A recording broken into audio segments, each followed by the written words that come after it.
And we're live. And I did it. I did it perfectly. Matt's here. I did it. And perfectly. I did it. I did it perfectly. Matt's and I fucked up because God damn it, Twitch wasn't muted. Rip. Oh, so close, so close. We're live.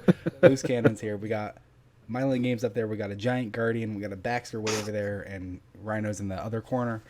We are here talking about Shadowkeep today. Shadowkeep is, what is it? It's like almost a month away. Yeah, mate, it's close. A month and a week. It's close. Yeah. Oh man, I can't believe how quick this year's gone. Yeah, with the annual pass, it just really you can't say that the year dragged on. Like with the Taken King, it was kind of like, oh man, what's happening? We have this year of just nothing coming. And with the annual pass, whether you like Season of the Drifter or you hated it or whatever it is, there was something always happening. There was a new exotic to get. There was new lore to get. There was this to get. I agree. I think once you got past it's like a slow burn, right? The DLCs or the annual pass is like a slow burn, and you don't get that initial big bump maybe as people are like expecting from previous Destiny releases. But now that we get to September, like, actually, looking back, I didn't feel like we had any huge lulls. Like there was always something even small to do throughout the year. Yeah. Mm-hmm. Yeah, totally. I mean, I still haven't. There's so many things I still haven't done yet. I feel as though there's a lot of stuff to do, and it's I think it's been a really good year of content. I think that the season model has worked really well. And at first, I wasn't sure if I would have rather just have campaigns. I guess Black Armory didn't. I know a non-pig, you absolutely loved Black Armory. That was one of my favorite. It was such a personal story. It was so intimate and just secluded. I think that it just didn't. Something about it just didn't work for me as much. I can see why you loved it, but I just, for me, the Season of the Drifter and Season of Opulence have really, I just think they've been fantastic. And the insights that we've got into characters, obviously like we went from famine to feast. Yeah. The volume of lore is a sort of an issue for me at the moment. Like I feel like I'm only just getting through. It's your fault too, right? The lore, and then and then we start over. Do you know? It's interesting. Yeah. There's differences with. There's obviously more volume, and there's maybe a little bit less puzzle pieces, but still probably the same amount of, I guess, from a content creator point of view, there's still enough content to get you through, each season. Where in Destiny 1, you would read the same sentence and make 5 videos interpreting it different ways. Where in Destiny 2, it's here's a 90,000 word Maracina book, mate. Yeah. What does this mean? On that alone.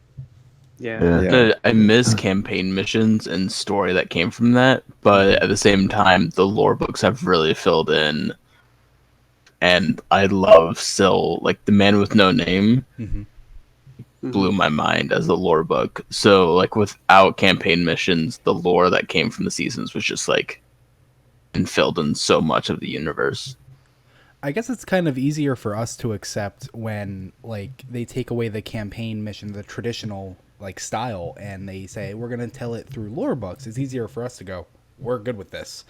And other people who are more in need of the physical playthrough cinematic campaign, it might hurt a little more for them because they're I don't want to read this. I don't want to sit here, and it's I don't know. That being said, have you had anyone actually say or complain about the lack of? Yeah. Really? Yeah. Well, you see, they want campaign, they want missions, they want in-game story. There are definitely some people who have I know I've heard some people say I prefer campaigns, and I actually felt a little bit like that with Season of the Forge, Black Armory. I was kind of I don't know if I want to be told a story this way. I kind of liked playing through a very concrete set of missions and being told the story that way. I know I've changed my mind since then after the way things have worked with the next 2 seasons. But I still think there are some people who I think that there's enough gameplay now, and there's enough of the written lore. Actually, you can read it in the game. That I think that group of people has shrunk over time. I think the Drifters mini cutscenes is like a great little halfway point. I think that is sort of didn't have a campaign, but he had enough of a personality and in-game dialogue. Put that with a mini cutscene, put that with the Vanguard versus the Drifter quest, and then I think you've got enough pieces there for storytelling without actually having a traditional campaign. Yeah. I feel like going forward, I wish we had more of that. Just all four of us. I feel the little like mini quests for like the 9. That was a great kind of middle ground between having campaign missions and just having the lore. Or Season of the Forge and Season of the Obelisk. It'd be really nice. Because I will admit, I have not read a single lore book in game. Yeah. Neither. It's not who doesn't know about Ishtar or doesn't read Ishtar, not like the lore as much. Because I've not read any of it in game. Do you know what I wish a feature was in game was to like make a custom order. Like, so maybe they didn't put them in order for you and you had to like arrange them so you would read them and then like you could put them in like your to-do list, like read order, so you could like align them. Right? Like we just get all the grimoire cards and it's like, I'm not even sure if this is connected, but I think it is. Can you imagine like putting together Maracena or something when it's God. Oh my That'd be god. horrible. Well, actually Maracena is actually a decent one because it's all alphabetical. So I would because when it was first data mined, I was going through it and I was like, wait a second. And I got A, I got B, I got C, I got D, and then I was like, let me find the next letter and I'll just read it like that because it was all scattered. So I don't know if this is what you wanted to talk about for this whole podcast. Sort of this is what we did. We immediately get sidetracked. We warm up into the topic, and so we are here to talk about Shadowkeep. So let's talk about Shadowkeep. We've been just getting several trailers and snippets, and it seems like they keep doing a little bit more each time. And one of the big things that I feel has been coming further and further into the front of it all are the shadow figures that we've been seeing. Yeah, they're like hinting quite strongly at it, aren't they? I think the first time they appeared, it was 3 of them, one of each class, hovering over a knight, and then after that, it was the 4K. Would you say they were? Would you say they were one of each class? Yeah, it was Guardian armor, definitely. Yeah, I could see it. I could see it though in the silhouettes. Like you could see the warlocks, whatever you call it, trench coat, the Matrix look, and then there was one that clearly had a small section that looked like a cape. So I thought that was a hunter, and the Titan. Who cares about those? So. So what is I want to hear your thoughts on the look. I was away at GuardianCon, I think, right when the first one dropped. Was that right, Baxter? The first. I don't know if that was the first. Maybe it was the first one. Yeah, it was the first one, and then they technically re-released it, but they added 2 scenes. One of the scenes was again shadow figures, just kind of drifting, and the other scene was a large gate where there was a wizard or a knight. I think it was a wizard with the invincibility shield around it, that like white shield. Yeah, pretty sure it was a wizard.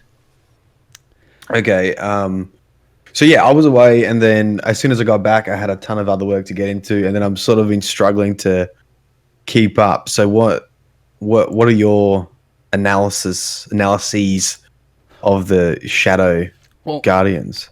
So if I can just like jump right into something. This is good. I have the how the hell do you pronounce this? Insola Thesauria. Cage treasure. What was it called? Treasure Island. Yeah, Treasure Island. He wrote it inside Treasure Island. crap. Sorry, I should have had this page ready. This is unprofessional. I'm enjoying the ASMR. I'm in, like, can you flick pages? I already know exactly what he's going to show because he hasn't, like, as I've said on multiple occasions. Anyway, no, it's fine. Let's go.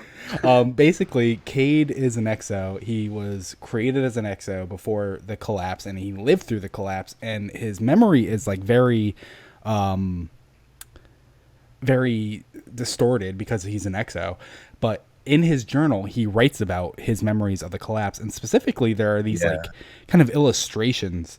And one is just kind of hiding in between the pages. And I have been obsessed with this image because it comes up when he's talking about like the collapse and how he's like out in deep space and stuff.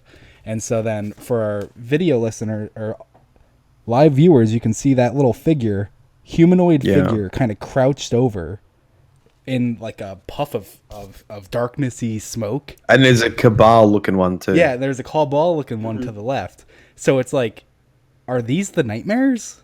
Because like there's multiple. It's just an imagery that it feels so similar, and I'm just like, it's hard to just look the other way about. I use that the humanoid one as some inspiration for a piece Gamma Trap and I did for a lore video for the Darkness. We used this a bit like a werewolf. That's the sort of image I got from these really long arms that sort of touch the ground and this shadowy figure, which is really cool.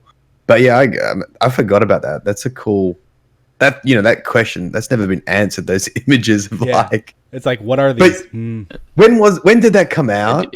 Was that like Taken King? That was Taken King. This was like the beginning of like lore. Like this was like the big like probably before like when they made that. I don't know if they would be thinking like of Taken King.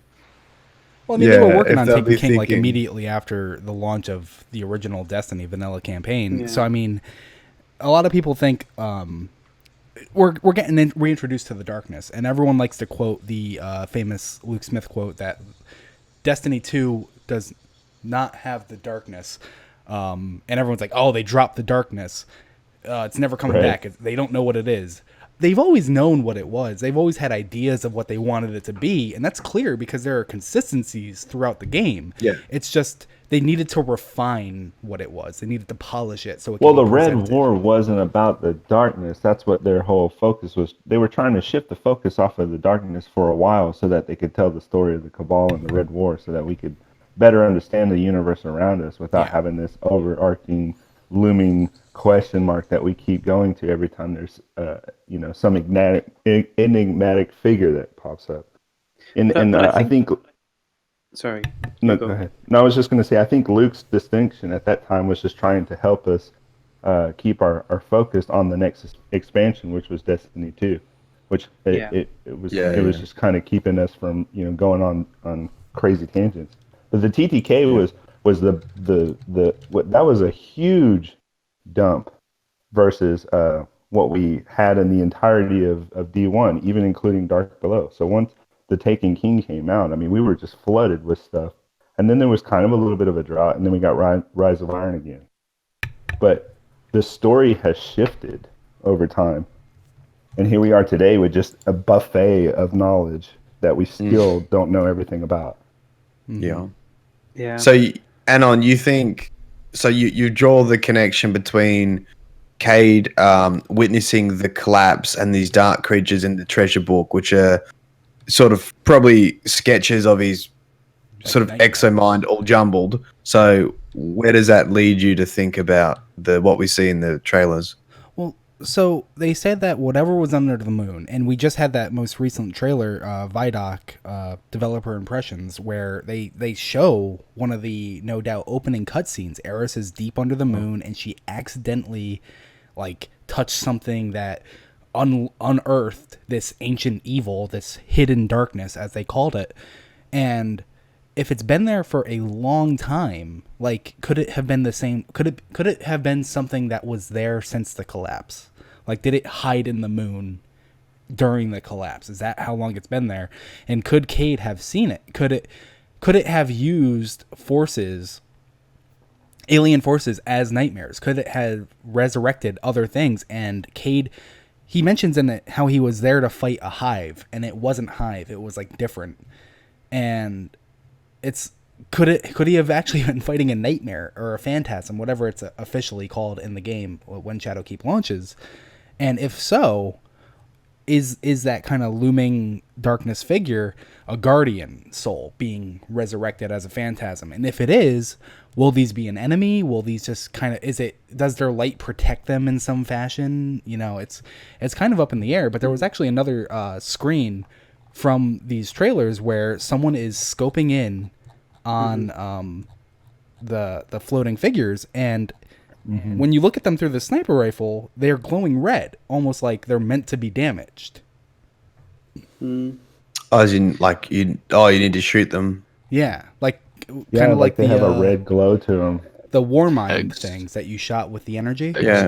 Yeah. So you brought up that little cutscene that we saw with Eris touching the wall and awakening something and thinking that there might have been something dormant in the moon, which would make sense with why the Hive have always, because that's sort of never really been explained, right? That the Hive built this, invasion platform on the moon, and that was it. Like that. What other reason do they have for being there? Since the Taken King, I've been not really like hyper on it, but I have suggested could our moon be a war moon, like a moon that was just infested with Hive and shot out into random space?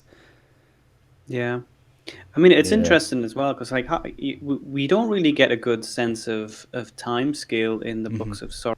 How long does it take for the Hive to completely convert a moon into like one of their war moons? Maybe this is everything that has happened could just be part of the process that they always go through. Obviously, it's exceptional because of things like Crota and Oryx, but maybe this is just one of the steps that the Hive go through. So, and on your theory is that we have a lot of Guardians who died on the moon when first battling Crota. Yeah. And there's been this dormant, would you say darkness or darkness-like, or... Bungie called it a hidden darkness, and the terminology there, a hidden darkness, it sounds like... Yeah. Okay, so there's more than one darkness. This is a darkness. There is another darkness. Right? Yeah, I mean, this would be one of the things you would check, like, if it was written, if it had a capital D, or if it was a lowercase d, like, that's sort of, what we would be checking if it was in the lore. So yeah, let's say a hidden darkness that then creates the shadows or the nightmare versions of, these remnant souls, I guess. Would that be accurate? Basically, yeah. That's what I'm expecting it to be. Yeah. You see, one of the other theories that I've heard... Has anyone got another theory? Yeah, I was like, tell me more. Who's got another theory? One of the other theories is... is not next video. Shadow Guardians. Probably. Get your notepad out. Just giving a material. Yeah. Another theory that I've heard is that these aren't Guardians, but they are there were colonists on the moon during the collapse, and that these that's a good one. Colonists. If they weren't so clearly in armor, I would agree that's very possible. Do you think they're in armor? I'm just looking at screenshots now, and it doesn't really look like armor to me. It looks like they're wearing, it looks like every single one of them is wearing like a hood. I got a way to do this actually, because I have it saved on my phone, and so I don't have it on my PC, so I couldn't originally do that. But let me put this up there. So in the first image, you can actually clearly see, and I'll just put it in the chat here. Where's my mouse? We're gonna undo that. We're gonna do this up, so you can see on the screen here now all the live viewers. We have the Warlock robes, we have the Titan shoulder pads, very very bulky, and we have the Hunter with their cloak, the hooded shape on their head, and then I want to see big ass knight. Let me just open up Twitch. No, it's it's in our chat there. Oh yeah. Okay, sorry. So you can see it. What you mean. Right. Yeah. And it's just, they're very distinctly like Guardian forms. If they were just generic human forms, I would agree. It's like these are the people that were dead in the collapse, but since they're Guardian forms, you know. Yeah, I see what you mean. I hadn't really. Jet Maverick in chat just asked, "Are they Guardians that were crystallized in Savathun's song?" Which I don't know how they would end up on Luna, but that's interesting. Like, I'm excited to see that as a possibility. Well, they brought the crystals back, right, in one of Callus's cards. Yeah. What were they talking? There must be like at least 200 Guardians in one of the shots. Mm-hmm. So there's a shot of the. So like these nightmares, though, are you guys thinking that they're?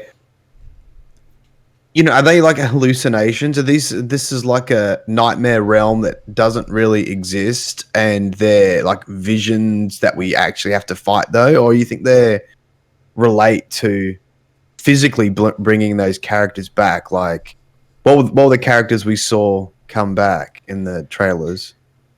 Well, we saw Crota. So, like, is he physically back, or is he just like a mirror?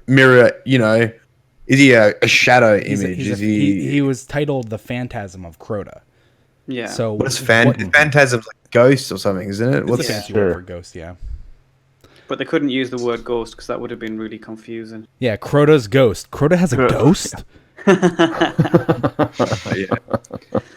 And raising someone from the dead. An illusion. Yeah. Phantasm is an illusion or ghost.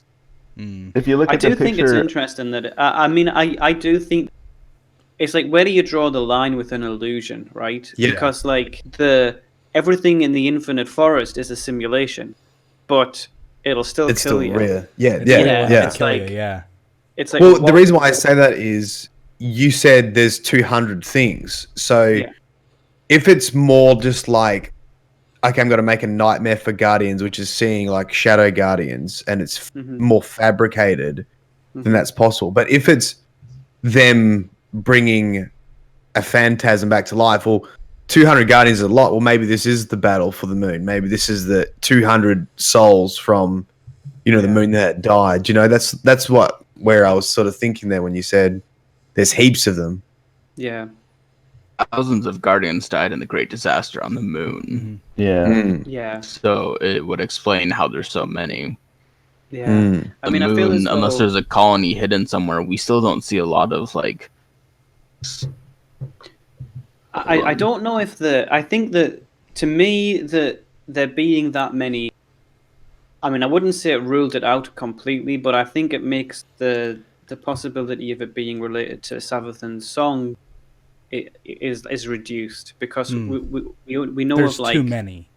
Yeah, there's way too many for them all to come from that strike. I think, but I don't think that necessarily means that I don't think that gives any strength to the theory that they're Guardians or that they're colonists. I think the fact that they look a bit like Guardians is a bigger.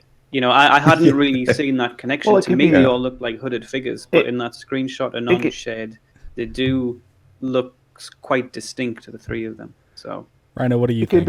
It could be both of them. It could be both. It could be the colonists, and it could be past Guardians that fell on the moon. It could be anything that ever was on the moon and died. Yeah, no, that's actually a really good point, because we do kind of just wear whatever we can find. We convert it into. Yeah, I was just gonna say, just remember like where our armor came from. There's a whole bunch of astronaut armor. Guardians wearing old colonist armor, and that's why it looks the same. And it's like, oh, why are you wearing that bulky armor? I don't know. I just like it. Looks good. Like, Bungie knows what they're showing us, and to have that very specific, different Guardians reveals of Shadowkeep. Big like sign that I think it supports it being Guardians, because that's a very thing. Like, you don't just like, oh, maybe like this one wears that one wears that. Like, that's a very like of what they're wearing. Yeah. One of my original. Rhino, you're going a little robot. Also Guardians over you. But one of my like original theories when I started seeing that it was like things are coming back to haunt us was Bungie doesn't do a great job of this, which is ironic because they actually had a weapon titled after this. Anton's Rule. If there's a gun in the room, you have to use it. And in Warmind, they introduced Nokris. And Nokris is a big deal because he's a hive necromancer. And he does nothing with it. He's a necromancer just because they say he is. He doesn't bring anything back from the dead. It feels like it falls flat. It's like, who cares if he's a necromancer? He could be, I don't even know, like something equally dumb. He could just be a magician. He could be an illusionist. And Oryx is like, no, that's dumb. You should kill people. And he's like, no, Dad, I'm a magician. And that's why Oryx hated him. But the fact that he's a necromancer... As a headcanon, that's how he got banned, is because he's not actually a necromancer. And he's just like, no, I'm great at this. Like, no, you're an idiot. Like, get away. He didn't actually kill them. You. They just hid. But so one of the first theories I had was, could Nokris actually be responsible for what's happening? Could he be reviving the dead and sending them to get us? Could Warmind have just been the first step? Right. Interesting. Yeah. I mean, the whole like shadow and nightmare, I sort of lean away from like reviving, like a necromancy, reviving them, and more closer to, you know, the haunted forest style of, I don't know, that hive magician illusion, you know, way of bringing stuff back. But when I first saw the Guardians, I just thought, oh, they're like Shadow Thrall. They're like what the wizards summon, but for some reason they're the Guardians. So that I sort of gravitated to something involving the Taken immediately rather than the Hive. Well, Hive okay, Taken. So pause for a second. So let's explore what Anon was talking about in the necromancy. So if you, like what he was saying earlier when he mentioned, you know, the Anton's Rule, that's, for anybody who is curious as to what he meant by that, it's basically an old thing that they used to say in a play, or I guess they still say it today. If you're writing a book and you mention a gun in the first chapter, by the second chapter or the third chapter, you have better have used it. So don't bring up something unless you intend to use it, basically, is what he's trying to say. So when we talk about Nokris, and we talk about how many times his name has been brought up, and that he's a necromancer, what my mind immediately goes to is when you look up the definition for necromancy, it's the practice of involving communication with the dead, or summoning their spirit as an apparition, or raising their body. So if you think about necromancy as a whole, and if Nokris was behind all of this in the moon, and there was some entity that has been burrowed in the moon since whenever, he could be raising these souls to use them as weapons against us, not necessarily bringing them back to life, but just as a means to, you know, fight us or destroy us or whatever. And also, I feel like it's important to consider what Toland says. In some of the Ascendant challenges, you can go and you can find Toland, and occasionally you might get the line where he says, blah, blah, blah, were you tricked by the Worm God's death, Worm God on Mars or whatever? Were you chasing that? Or did you think you really defeated He's like, that wasn't a worm god. You were tricked. And it's like, okay, well, if that wasn't a worm god, then what was the point of Warmind? So much of Warmind just has no point. It's like it doesn't need to exist. And yet it does. And I just feel like, was Bungie just setting a seed that is now Shadowkeep? And one thing, I completely forgot about this. We see new hive in the Shadowkeep trailers, these red hive that have like iron sticking out of their arms, just like hooks and eyelets and stuff, and everyone's like, oh my god, what are these crimson hive, these red hive? We've seen them before. They're the hidden swarm. They're all over the moon in D1, and they're still on the moon in D2. And you know, broods are, you know, in D1 we had the blood of Oryx, the spawn of Crota, we had the silent brood, the hidden swarm, and it's like, who birthed the Hidden Swarm? Because if you actually look at Oryx and you look at Crota, neither of them fit that Hidden Swarm aesthetic. But if you look at Nokris, he's very similar he has the in red. his color patterns and schemes. Yeah. But then, because they've always been on the moon, or at least since D1. To our knowledge, yeah. Sorry, say that again. Sorry. To our knowledge, they have, yeah. Yeah. Then it's kind of I don't know how could Nokris be like responsible for that brood, because I guess he was he was in this, like, he was frozen on Mars at some point, right?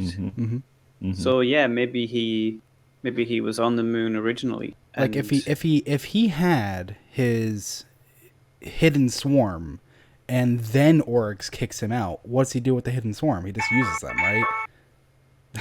It'd be really interesting from kind of interesting from like a Hive like family point of view. Like, what if Nokris gets kicked out and sets up, take his like Hidden Swarm, go set up on the moon, Crota go, and then Nokris get kicked out to Mars. No one can ring.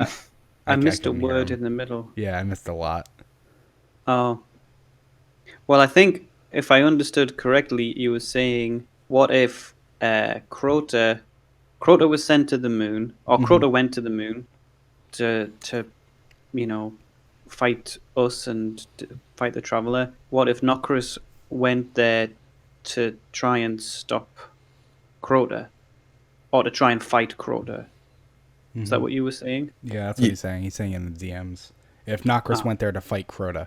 But I mean, it wouldn't even be the first time that a maybe not a whole brood, but a select few of the children ended up going to someone else. Just because you're Oryx's child doesn't mean you fight for Oryx. You can be fighting for Savathun or Xivu or Crota or whoever. So it just makes sense to me that if Nokris were to have a brood and then he was exiled, his original brood would just be taken, because those are valuable soldiers. That's people that are going to feed your worm. Why would you just get rid of them? Well, here's what's crazy to think about is how Nokris can take a back door through all of these previous Hive entities that have risen to godhood. So you've got Crota, you've got Oryx, and now you have Nokris rising up. But what's interesting is we're revisiting some of the old sites, but we're also seeing these emanations of the shadowy figures show up in those places too. Like, for instance, the Shrine of Oryx, which was clearly shown in the Vidoc video. And there's little black silhouette souls, if you will, ascending from the Shrine of Oryx. So it's almost as if they're trying to bring these callback zones as a way to invoke some sort of what the hell just happened there? Or is this something that we need to, keep in the back of our minds as we're going to the moon? Is this... if you think back to the missions that we had that involved that zone or that area of the Shrine of Oryx, that was kind of what was the opening dialogue for that one mission with the Shrine of Oryx? I mean, they clearly... No, I thought it was a speaker. It's Osiris, yeah. From the same pit. Yeah, that's it. I thought it was the speaker narrating an Osiris card. No, it was Osiris. Because the voice sounded like Nahi. Well, I mean, people did multiple voices, right? Yeah. This was before we had the little ghost in the corner telling us who was talking. It's so much easier now. Yeah. I don't think it was. It's from Osiris. Dinklebot starts off saying, "Listen to this. It's an old whatever from the Warlock Osiris," and then, as it's being said, it clearly sounds like the speaker narrating the card. Yeah, but if our ghost is saying, "Listen to this," it's from the old Warlock Osiris. I can't imagine it's like, and also it's narrated by the speaker. Like it's. He wouldn't say that though. That's not. But it's but when nobody at that time nobody had heard from Osiris, so we didn't have a voice for him. And it's not like he's narrating his own card. I just played it. Tolan did. To me, it doesn't sound like the speaker. It doesn't sound like Bill. I don't think. When we found the Tolan's journals, we had Tolan dialogue. It wasn't someone else narrating Tolan's journal. It was Tolan's audio. But were those audible? Yeah, because I mean, we have ghosts. We're not going to actually write. I wouldn't be surprised that people are illiterate. Anybody. Look, we got lore in the game, and now no one's reading it.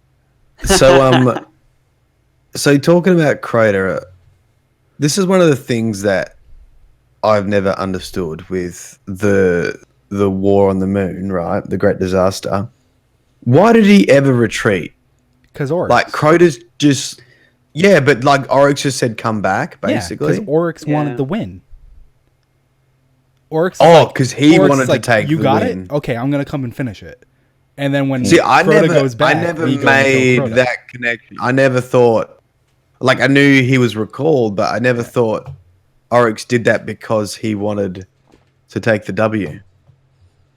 Oh, there he goes. Hello, he's back. Yeah, I mean, I don't think it's 100% clear. Yeah, but I do think that there is a card. I think a Grimoire card from D1, from the Taken King. Mm-hmm.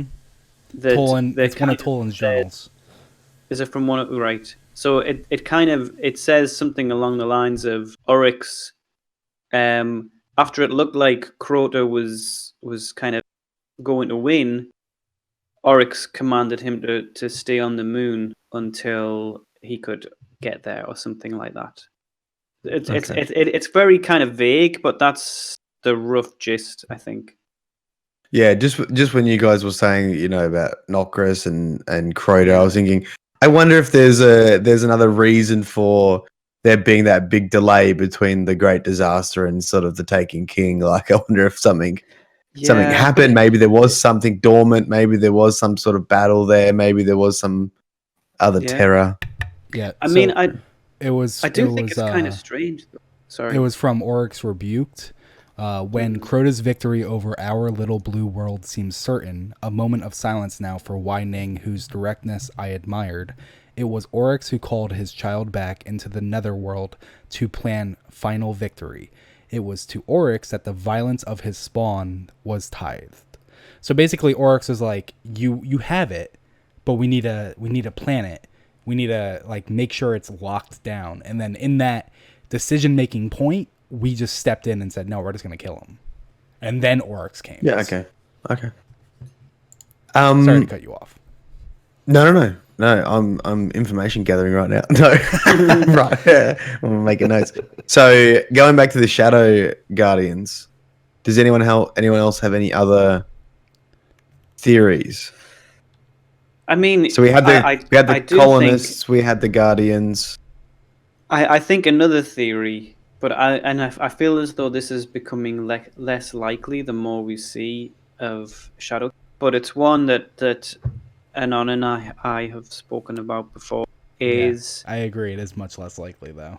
It is much less likely. But there's this concept art for 5 races in Destiny. Yeah. And one of them, it's it shows all 5 side by side. The last panel is some creatures that look similar to the kind of the shadows that we see the pyramid in the ships trailer. and the shadows. Yeah, and they're in front of the pyramid ships. Yeah. And so, when I first saw the image of Oryx and the 3 shadows around him, my first thought was, these are this final race, and they have arrived. Some of them have arrived early, and they are the ones bringing back these or creating these phantasms. Yeah. And I know we did have a discussion about, maybe maybe that is how they fight. Maybe they don't fight by kind of maybe they don't fight directly. Yeah. Yeah. Yeah. Exactly. But I think since we've seen them now, there's so many clips of them just hanging around, floating, and I don't know. I don't really think that that's the case anymore. I think when we didn't have that much information, it looked like that could be the case, but now I don't think so. Yeah, the more we got, someone in nerd in chat said it looks so simplistic. Then when you had it up on screen, then I was like, can you imagine if you were hired, contracted by Bungie, like, I need 5 races, and your 5th race, like, I'm fucking running out of ideas. Triangles. They were all very minimalistic. They were black figures on a colored background, and that's what it was. It was that vague idea, just kind of like how Deej talks about how the Vex were inspired. He was like, what if there was a race of aliens that was liquid and they used like a robot casing to actually move around? And it's like, when you say that, it's like, that's fucking stupid. But then you see the Vex and it's like, that's amazing. Like, that's so those are liquid aliens. And that the machine is not a thing. Where are the moth people? We haven't seen them yet. They were evolved into the hive. That was the concept that became hive. Yeah. It's so cool, though. And I mean, I think about the squid figures with the triangle around them. There was a jellyfish character that had like a big, huge triangle just kind of wearing it around him. I remember Tiger Man. I don't remember that. I remember the frog. Yeah, I like the frog. Yeah, the frog. Yeah, that was I'm mad that the frog doesn't exist in game. Like, I don't care if I can kill it or not. I just want to see it. Do you remember? I don't know. What was I listening to? The developers were talking about some of those images. Do you remember that? And they were saying how how Destiny sat between fantasy and they leaned away from the real fantasy elements with the fucking frogs and the tiger people. Tiger people, yeah. There is actually one more thing that I would like to say about the Shadow People, because going through the developer impressions, like I fucking hounded that, and I found some people in the background, working on their computers while someone else is getting filmed, and actually I think this guy was front and center camera, but when he was working on, there was a let's throw this up. There was a public event happening on the moon, and I was able to zoom in, and what you can't see behind his beard here is that it says "Sacrifice to Darkness," and so one of the things. How do you see sacrifice in there? Well, I got multiple frames of it, and it's "Sacrifice to Darkness." Oh, okay. But the frame that I saved is just "To Darkness." Yeah, okay. I'm not psychic. I'm not seeing through. Are you looking through my beard right now, looking at my naked chin? It is disturbing. You have beard vision.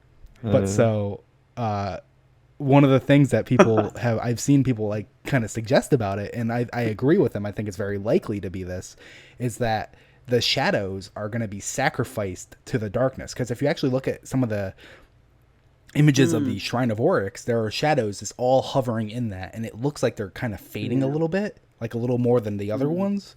And so maybe it's like there's a public event where the heroic trigger is to destroy all the shadows around and like weaken whatever is being consuming it. That's interesting. Yeah. I mean, that would be still cool. Like, one of the things that has always bothered me is the Shrine of Oryx. Because it's not like it doesn't look like anything else in the Destiny universe. I remember in D1 when we go through and we arrive at the Shrine of Oryx, and I was like, it's so strange because all of the Hive's technology is very like this Gothic architecture. It's all very. It doesn't even really look like technology, but the stuff in the Shrine of Oryx looks like a big giant very machine. Technological. Yeah, it's like from the movie Aliens, or like an old Geiger painting. It is like it's totally Geiger-esque, and it's similar how in Oryx's in the room where the Regicide mission takes place, where we fight Oryx before he goes. It's a beautiful room. There's a strange machine in that room as well that is never really explained. Yeah, what even is that? That bothers me. It looks like a giant teleporter. Well, what's crazy is to think about Osiris's involvement in all of this, and how we think about Osiris now is he's very much centered around the Vex. But here he is at the very beginning of the entire game talking about Oryx. You know, it's like, what's going on with Osiris? Why is he all over the place? You know? Yeah. So we've talked a lot about the moon, but we're also going to be going back to the Black Garden. Wait, one sec. Before we get into that, because I do want to get into that. So I was just trying to find an image in the press kit, so I'm actually going to put that link in chat. Okay. For anyone who wants to look at the... Sorry about the typing. For anyone who wants to look at the press kit, it's presskits with an S, .bungie.net. They upload it. They put screenshots in it of the upcoming releases. I check it like once a week to see if there's anything new. And if you go in there and you look at the screenshots, they show the Shrine of Oryx one, but it's not the updated Shrine of Oryx, which is covered in the red, the hidden swarmy Crimson Keep stuff. The one in their Shadowkeep press kit is just regular. It's the old Shrine of Oryx. I don't think that link works. I don't think you work. Well, I put a comparison one in our chat where it shows the old one and the new one together. But yeah, I know what you mean. I was looking at that, like, why would they put the old one in there? Dun dun dun. Dun dun dun. I'm sorry, it's presskit.bungie.com, not .net. .com, did you say? Yeah, because it's loading up a Dropbox. It's not loading up Bungie. It's loading up Dropbox. That's my bad. But so yeah, you know, just like if you ever want to keep up to date, you know, every time there's a new trailer, I check. Every week I check just to see, like, maybe there's something new, maybe there's something interesting. You know, we can just go from there. And so this Court of Oryx was different. Is that what you're saying? Works. Yeah, because in the updated version, they showed it in the last Vidoc. It's all covered in the Crimson Keep red, and this is not. So you might be, maybe that's when the nightmare thing's gonna happen is when you're gonna. Maybe it's not immediate. Maybe this hasn't all happened yet. Maybe it's gonna happen as we progress through the story. Yeah, I get hints of that what's the Tech Witch strike mission where you sort of flip between the ascendant plane and I sort of imagine it might be something like that where you'll go into this shadow realm, which I don't know if it's going to be any different, anything different from the and then you'll have the same as D1. Phenomenauts realm, which are D1 images. You know, I don't know. But it's not the same as D1. It's just the texture is. Yeah. Yeah, it like, does actually. It's D1. Model... None of it has been updated. Yeah, no, that's true. You see, the way that the shrine looks now is almost. So the media person just got given, like, I just took the wrong images, put them up there. Well, except for Tanix's ship, because that has dusk on it. Those are dusk. Yeah. I can't tell. Yeah, because they're rebuilding his ship. Well, did you hear what they said in the Vidoc? They said that the Fallen that were left on the moon are trying to make a new bunker out of that ship. Yeah. So I guess I don't think that is, because look at the banner. It's still Wolf's banner. Yeah, because it's still his ship. There's no banner. That's just painted on the ship. But those. Yeah, but I can't see if that's actually purple. Those are purple. They're yeah, they're there's a purple. There's a servitor that has purple light coming out. I don't think that's enough to really tell. Look at the dreg on the left crouching down. Look at his thigh. You can see the dusk symbol on it. Oh, okay. But it is interesting. Like, yeah, I see it now. You don't see many like House of Wolves. Well, they've been completely wiped out for like years now. Yeah. No, I understand that. I just mean it's interesting. Like, pretty much almost all the symbols that you see in D2 and then like House Dusk symbol, except for Lord of Wolves, which of course has the House of Devils. Yeah. And we got an ornament for the Queensbreaker, bro, with the kings. Kingslayer. I like Kingslayer. That's a cool. Was that banner there before? Because Tanix wasn't House of Wolves. Well, he worked for them. How? So was that spray painted there before? no house. Tanix has no house. Damn it. He has every time. Tanix has no house. So how about that? Like, we have Dusk there, but we also have the House of Wolves in the same, like, it's just kind of funny to me. Because have we even seen the House of Kings symbol? Well, Kings became Dusk. Right. They burned their banners, you know? I know, but we haven't seen... If the Kings and Devils and... Well, the Winter became Wolves and the Wolves died. So the Winter was gone. The Kings and Devils became Dusk. And I'm assuming since they're on the moon, so did Exile. So all of those banners got burned. Wolves and Winter being left behind, no one's there to burn their banners. It's just still weird that Dusk would take over a ship and not get rid of old spray paint symbols. over it. This is the old way. We're not doing this anymore. Well, maybe spray the wolves paint doesn't work in a zero gravity environment. Yeah, you also can't eat. You can't poop That's either. Not by how the that way. works. You can't pinch it off. You gotta break it off with your hand. Sorry, what? What? I never thought about that. I mean, we sometimes go off on a tangent, but that's kind of how this works. We had a flood of moon facts hit the internet all week long, and one of them was that the astronauts, as they were traveling through space, had a lot of problems with. So how about that Black Garden, huh? Yeah. No, you don't get the change topic back to Black Garden now. We're listening to fucking poo stories. Yeah.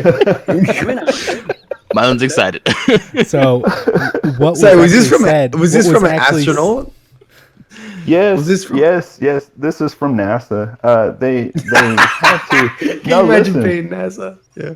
No, I know. Yeah. So they were putting these facts out. It was pretty interesting. I read a whole article about how the astronauts in Apollo 11 had to deal with waste management. And did you know that they actually left bags of poop on the moon? Like, they're there right now. Nobody has been back to check on them. So they could very well be the darkness.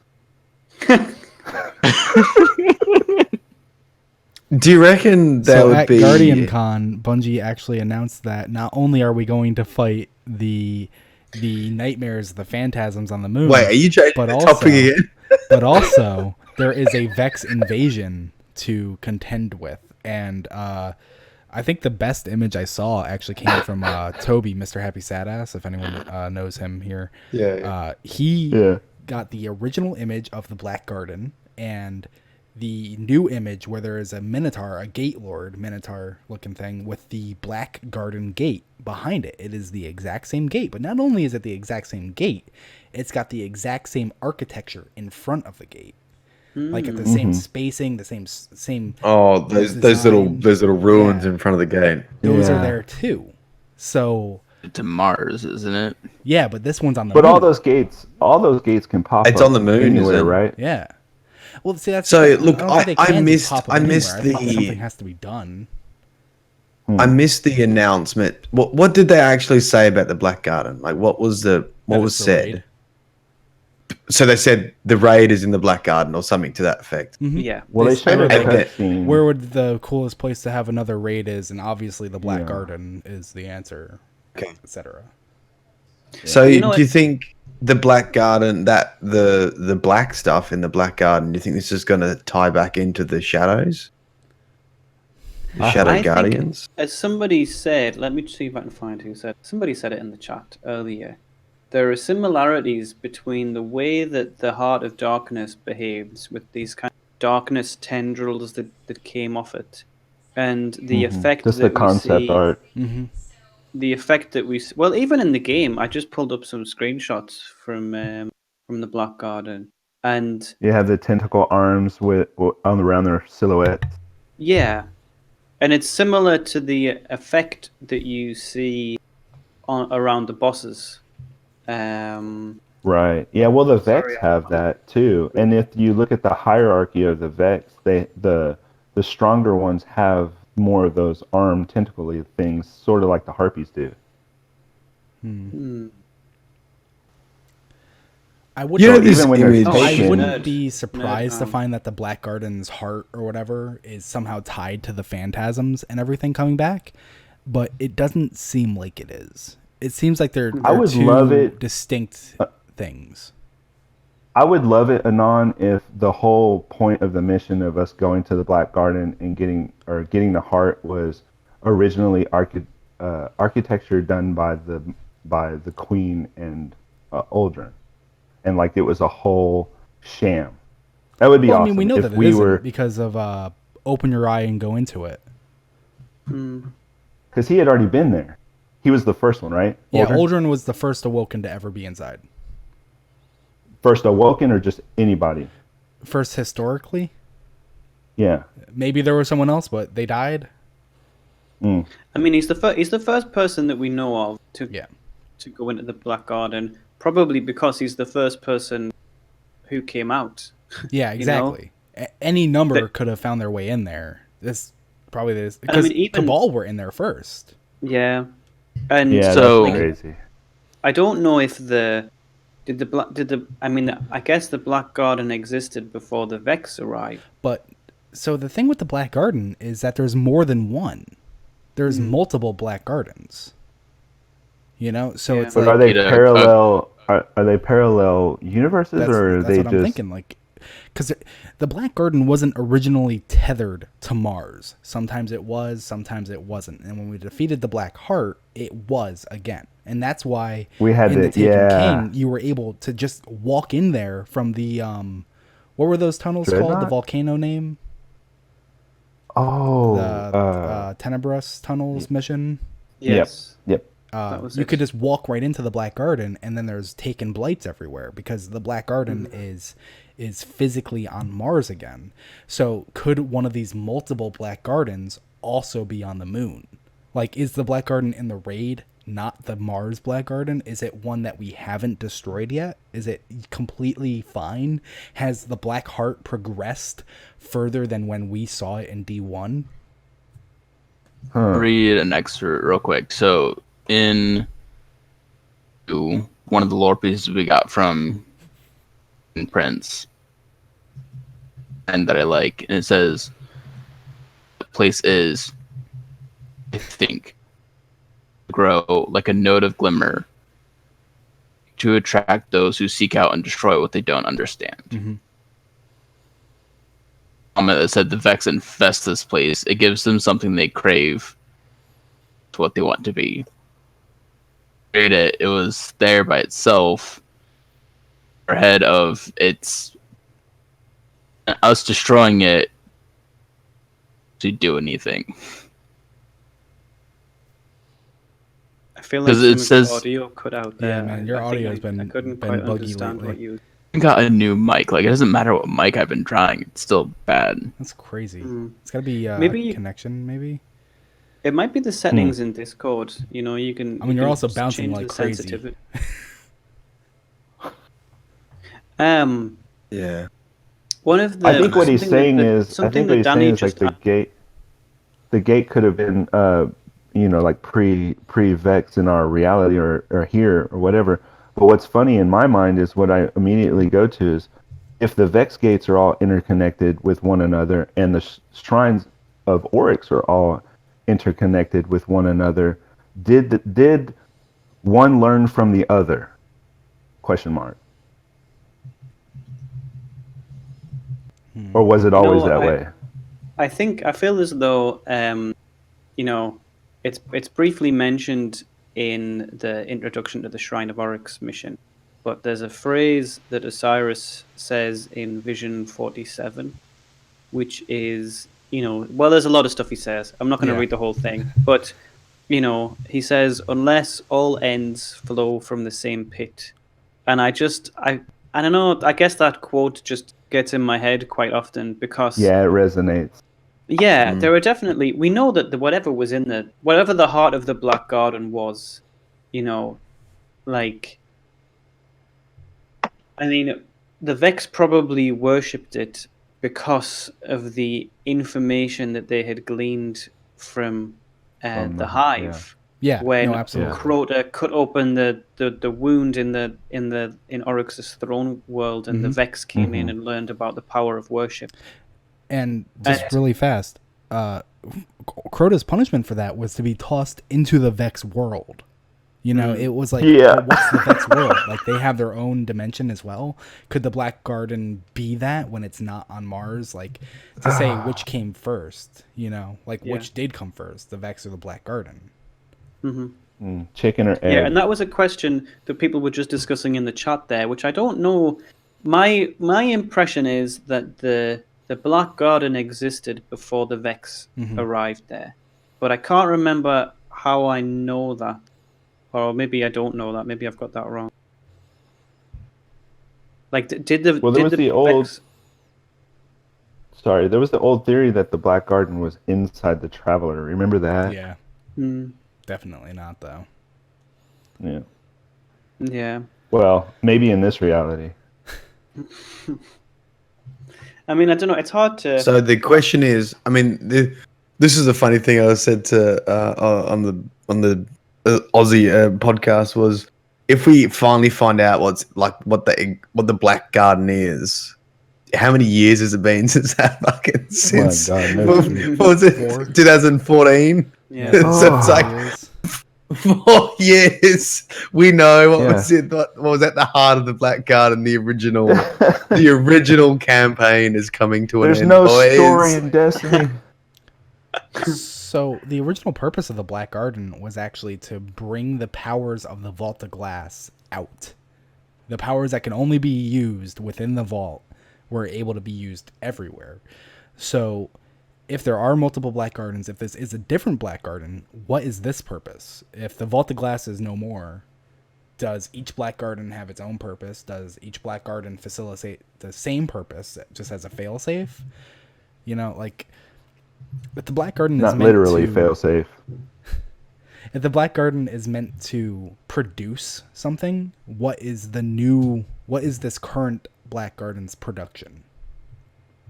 I mean, yeah, I've always considered the Black Garden separate from the Hive, and the Hive were just trying to manipulate it to their will. To the and they learnt the power of, you know, worship from their experience with the Hive worms. That's kind of what we learned in the grimoire, is that they emulated the Hive to gain their godlyhood. You know, because they understood in order to win is to be the ultimate player in the game and the final player, basically. And they saw the Hive as winning that argument against the universe, or cosmically, whatever. Well, here's a question that goes way back to D1 and people's spin-foily theories. Do you think those, what were they called? The harpies that were in the Vault of Glass? The Gorgons. Yeah. Do you think those were taken? Like originally or now? Now. No. Because we didn't see them. And I don't think that they were originally. Yeah, no. Originally they weren't, and now they aren't, because we went back to the vault in the Paradox mission, which is after the Vault of Glass, etc., etc. And if there were taken Gorgons there would be taken Gorgons there. They wouldn't be like, all right, we took the Gorgons. Yeah. Go away now. I mean, Where are you taking them? My belief is that we basically all taken presents we eliminated from the Vault of Glass. Yeah, same. Except, I don't want to get back into that. That's a long theory. Oh god. I mean, they do kind of look a bit Taken-ish, I suppose. But yeah, they're like, that was the thing. They're ethereal. Yeah. They have the tendrils. Yeah. All right. So what else did I miss? What else did I miss? We got the Black Garden. The Black Garden, the Shadow Guardians are the main two sort of. And the Phantasms, you know, like Gaul is back. Atheon, I think I saw. Skolas is back. Crota is back. You know, all these Phantasms, all these things that we've killed. Taniks? I saw Taniks physically, but he wasn't a nightmare. He wasn't a phantasm.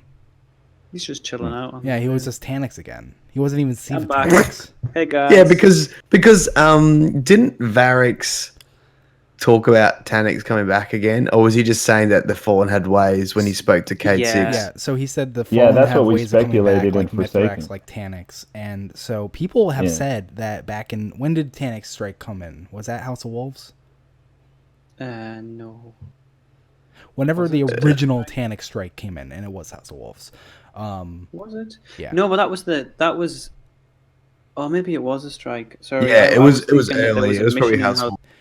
It was in House of Wolves as a strike, and then it was in Taken King as the Black Spindle, and then it was in Rise of Iron as a Seafified strike. And so in its original strike, it ends with this signal being sent out by Taniks. And so people are like, that's how he doesn't die. He's uploaded his mind. He's kind of like got Callus robots. He's got Taniks robots just sitting there waiting for him. That's cool. And he's completely mechanized. His cloak has that. Yeah. Yeah, his cloak has that whole line about endless arms or endless body parts, basically. Yeah. So, I mean, I wouldn't be shocked to find out that he just has robo doubles of himself, and he's like, haha, I'm alive, and I'm going to kill you Still now. here. But, I mean, it would be like, yeah, but we killed you fucking 4 years ago. What happened? We fought a different version of you already. When you've been waiting this whole time. Takenified, wasn't he? He was Sivafied, yeah. Oh, I thought he was taken. No, he was Siva. The Nexus Mind had a Taken variant, and the Archon had a Taken variant. The Wolf Archon that he stole for House of Winter. Oh yeah, that's right. Yeah. The Winter one. Yeah. But they are not the same. They weren't taken. They are different entities that were just swapped in. Because people like to say, like, when you get taken, you get a different name. That's not the case. All right. Oh my god. Feels like we're like right at the end. This is usually when we stop. And should we talk about this comic collection I have sitting next to me? Yeah, let's finish with that. That'd be cool. Yeah, do it. All right. For anyone who does not want to hear about the comic collection, as seen here, this is your spoiler warning. We are not going to go through all the comics, obviously, but there are 2 new comics in this collection that I really hope Bungie releases because they're awesome. The Osiris comics got a 3rd, and Cade 6 got its part 2. The 3rd Osiris comic is what we're going to be looking at. Basically, in short, it's just Osiris with Sagira going through the forest. It's after the events of Curse of Osiris. He's all talking, and she's like, how do you predict things? And he's giving her Osiris answers. And so they go on to Mars. I'm not going to show you images because you got to see that for yourself. They go to Mars, all icy, and they look at Anna up on a cliff. And Osiris says, the sleeper stirs, its hunger insatiable, its army endless. Sagira says, oh, you're doing it, aren't you? Prophesizing right in front of me. Should I be taking notes? Don't answer that. I'll take notes. Cyrus continues. The teacher seeks the student, but the student does not share her language. He has created his own words. Feeling a kinship with that right now. You know what? Maybe I shouldn't have asked anything at all. Prophecies, smophecies. And Osiris says, one will fall on the tangled shore. He who rules nothing brings something back. The one who promises keeps the gift. And in a city, a cloud of dreams, she waits. So I'm going to stop it there.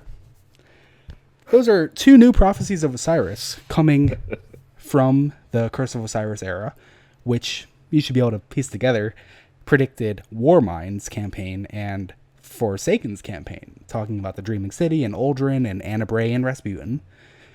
And there's one more theory that talks about Shadowkeep. I'm going to leave that one secret because that's fun. No, tell us now. Tell me. No.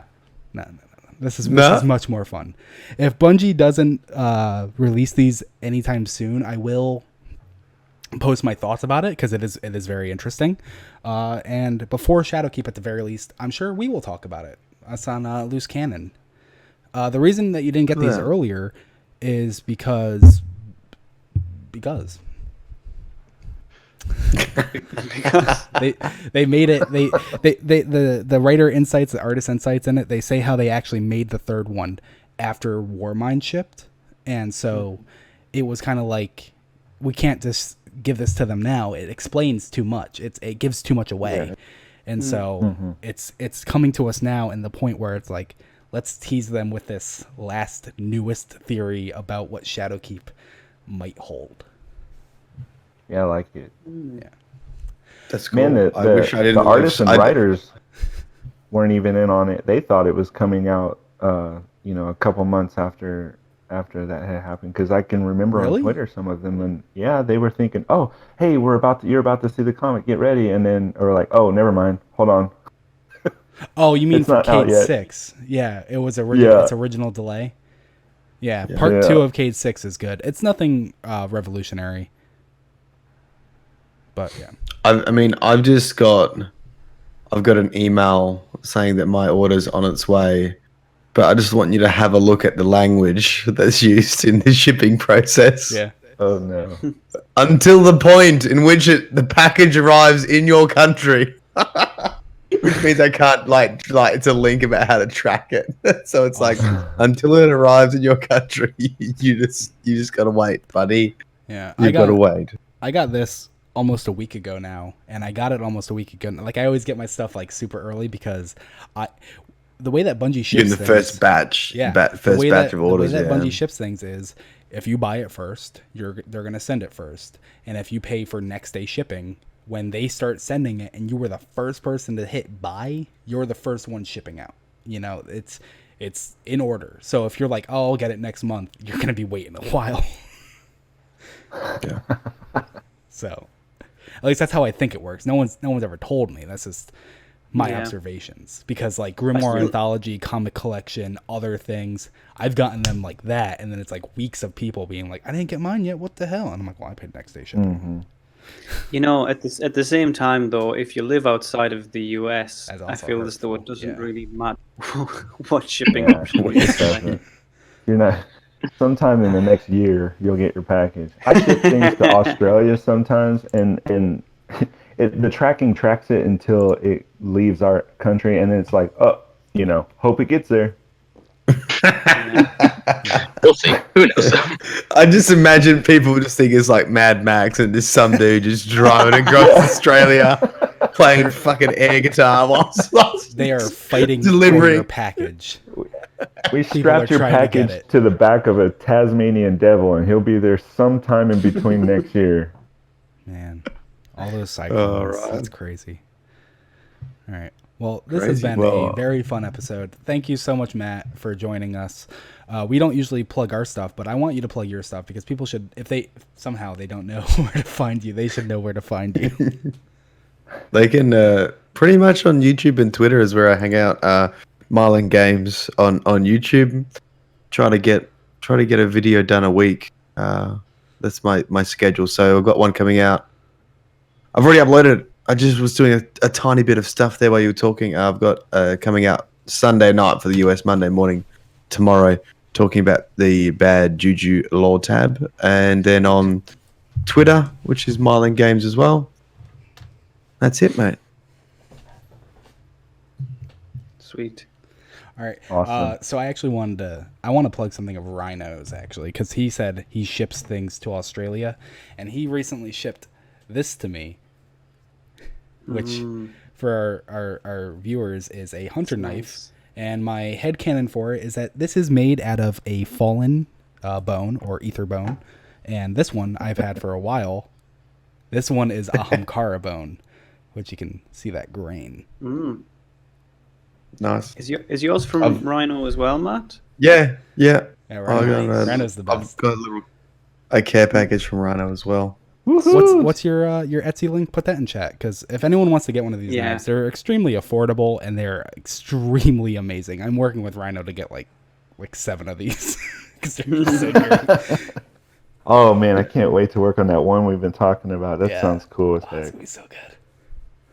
Right. Well, you would have loved the Guardian Con with all the props that they had there at the Bungie store. Yeah, I would have been nuts. Oh, I know. I was living vicariously through people's posts. Yeah, the new machine gun. Yeah, that was really interesting. Yeah. It's so weird cool. though, because you can't. I thought you would be able to. I went over and had a look at it, and you can't see the bug.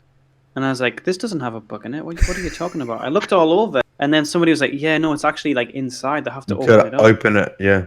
And I was like, that's interesting because I don't know. It just seems that's what the reload animation is going to be. You're going to be slapping bugs inside. It must be. Yeah. It must be. It's going to be like Oddworld Stranger's Wrath. It's going to be nuts. Yeah. Just wandering around the moon somehow. It's a colony machine through the bug. Just fires little bugs and they just go. That would be great. So I was talking to I know we pretty much wrapped up, but I'll tell you this last story then. I was talking to Bionki, which is the Bungie events manager, and he was saying the amount of stress to get those fucking props there because they've got to be dismantled. They've got to be dismantled in a very specific way to pull them all apart, and then obviously packaged extremely carefully as well. And like when they suggested to bring them in, I was like, "You are nuts! Why the fuck would you want to do that?" Like, but it was great. It looked awesome there, and they obviously got them there and they got them home all in one piece. So, I mean, it was amazing to see them, but you could tell how stressed the staff were. Like, don't touch it. Every 5 seconds, it was like, don't touch that. Yeah, don't lean on that. Well, I don't think people realize when you're making a prop from the very ground up, and when it's a positive, because those are all positive. Those are all one-off pieces. Those are not replicated. When you have a positive like that, the amount of detail and work that goes into it exceeds thousands of dollars on those that Aurum Effects is working on. He used to be Impact Props, now he's Aurum. Anyway, shout out to him. He makes brilliant props. I mean, they're amazing. The quality of stuff that he does now far pales, and I mean, it's just ridiculous. He started off way back in the day on 405th, actually, which is a community that I'm a part of. We do props on the 405th.com, Halo props, and his very first prop he ever made was an ODST helmet from Halo, which is like a character in Halo. It's like a lesser form of a like a Master Chief costume. You know, the ODSTs are like a hardened Marine or whatever. I know all about Halo. Yeah, so I don't. So he made this helmet, you know, as one of his first props. And if you look at it, it looks like somebody just, you know, took a bunch of mud and kind of pushed it together and painted it, you know? Wow. No, and he even talks about it. No, seriously, he even talks about it like that. And that helmet, he keeps it as an example of where he started. Yeah. And just watching him over the years, I mean, it's probably been a decade now at this point. Watching him over the years is just amazing. I mean, obviously, he has time to devote to his craft, and that's why it's so great now. But the level of props that he's making today just amazed me. I think it was actually his prop. I just want to say this really fast because I thought it was hilarious. I think it was his props. Someone had a suitcase with like a last word and a thorn in it. Yeah, and they had through customs. They had to be tagged as firearms, like. They were replicas. They had to dismantle like all the components that could be just taken apart, and they were like, "This is not a gun. This is like plastic." Yeah. And it's like, "Nope, that's a firearm. We need to tag it. We need to like have this approved to be on the plane." Because like that was just how like good of the craftsmanship is. But I guess like you can print fucking guns and stuff now. So I guess like when you see stuff like that, you know. Anyway, that's a different convo.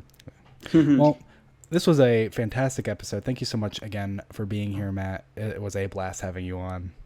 Thanks for having me. I've been bugging you to get me on for a while now. I know. And I wanted to get you on for a good one. I didn't want it to be like, okay, we are talking about and then you come in and go, I'm not going to talk about the comic. Fuck you, Evan!